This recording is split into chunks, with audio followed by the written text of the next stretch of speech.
Meditation is transformative. There's no doubt about it. It's been around for centuries and practiced across so many cultures. But now there's scientific evidence to show why it is so powerful. Research shows us that meditation can increase the size of the brain's learning and memory center, which is also called the hippocampus. And it can also decrease the size of the fear center, which is the amygdala. But what if you're not good at meditation? Does that mean that you just won't experience any of these really powerful benefits? No, not at all. There are so many micro exercises that you can integrate into your day to become more mindful. Before we jump into 3 of my favorite exercises, first, I want to debunk this myth that meditation is about silencing your thoughts. It's not.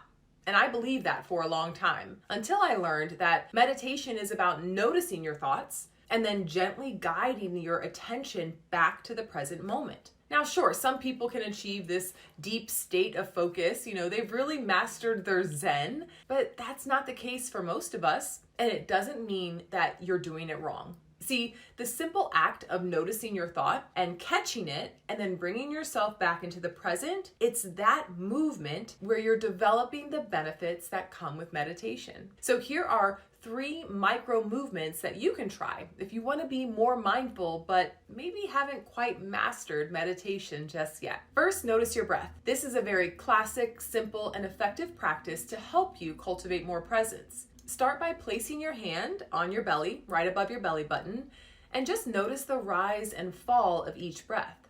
You can also bring your attention to the air that's passing over your nostrils or over your lips, but even as little as 1 minute of noticing your breath helps to cultivate more presence and more mindfulness. The fingertip exercise is a practice I learned from Dr. Shirzad Shaman. He also shares it in his book, Positive Intelligence. So you'll start by closing your eyes or lower your gaze if that feels more comfortable, and gently rub your fingertips together, your index finger and your thumb.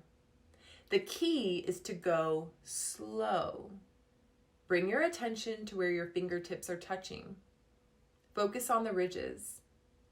Even when your mind starts to wander, just notice and then bring it back to those ridges. You don't need to block out a big chunk of time to get the benefits. If you do this for 10 to 20 seconds multiple times throughout the day, you will still get the same benefits as meditation.